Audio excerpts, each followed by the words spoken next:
Hello, Rocco Fillmore here. Rocco Michael Fillmore.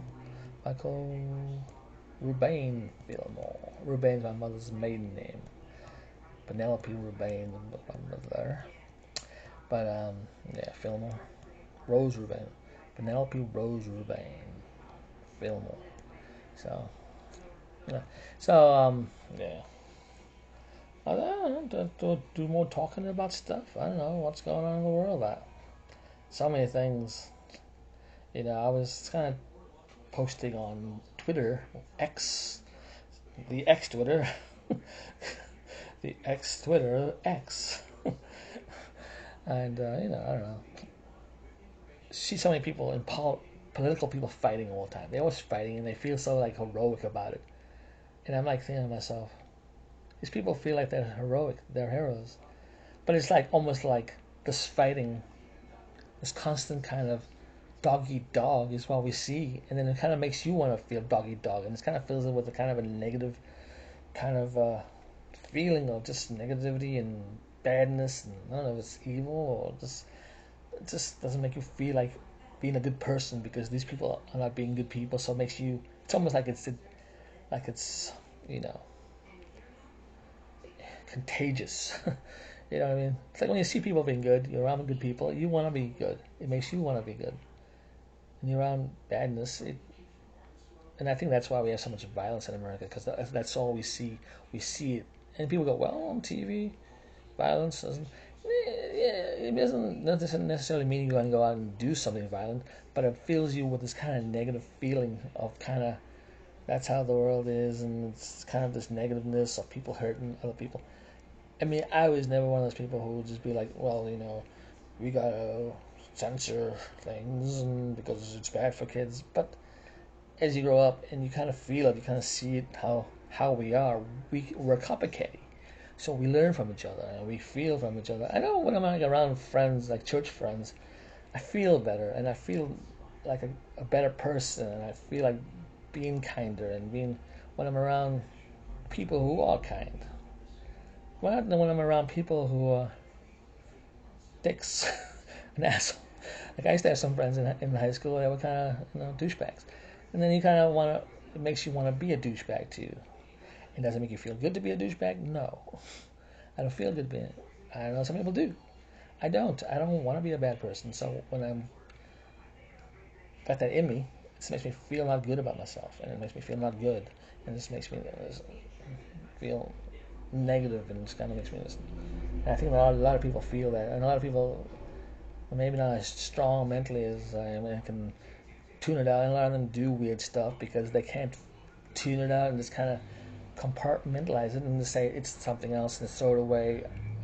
So a lot of them will do violent things because they can't tune it out. So it's like it's trying to understand the world. There's nothing wrong with that. Nothing wrong with trying to understand people. A lot of these people just write people off and cancel them instead of trying to understand them. Try to understand the world because the world is you.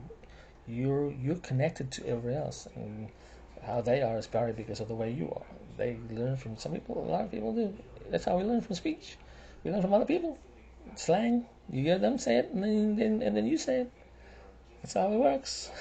And it's not just with speech. It's also with attitudes and feelings and emotions.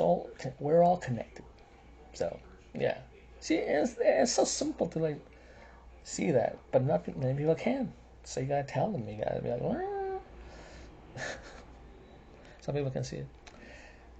I can see it because I'm smarter than the average bear. I'm not smart. I'm just kind of more in tune and creative. But I'm not really like intelligent where I can like read a book and then memorize the whole book. I can memorize things because I have a good memory. So I do music and learn chords. Yeah, I can memorize stuff, but it's hard for me to. Some people aren't very creative, but they can like memorize medical books and then they become doctors, but they're not super creative. So when you go and get diagnosed by them, they just treat the symptoms, but they don't really know. They just know if you have this symptom, then you have this, and then they prescribe this. They don't actually heal you. It's the medicine that heals you that they prescribe. So are they intelligent? I don't know. What is intelligence? The ability to like hold information. Is that what it is? Or the ability to create and to work out things just from creativity, common sense, a mix of that. It's like, what is it really? Different forms of it, different forms of the way we are, different forms of common sense. All things of that type, how we operate in society, how we show ourselves. A lot of people in America don't feel like they have to, they don't have the honors. Some countries, if you kind of a savage and you do certain things that are kind of like not really pleasant, you get embarrassed, and it's like you kind of dishonor yourself. But in America, they don't care.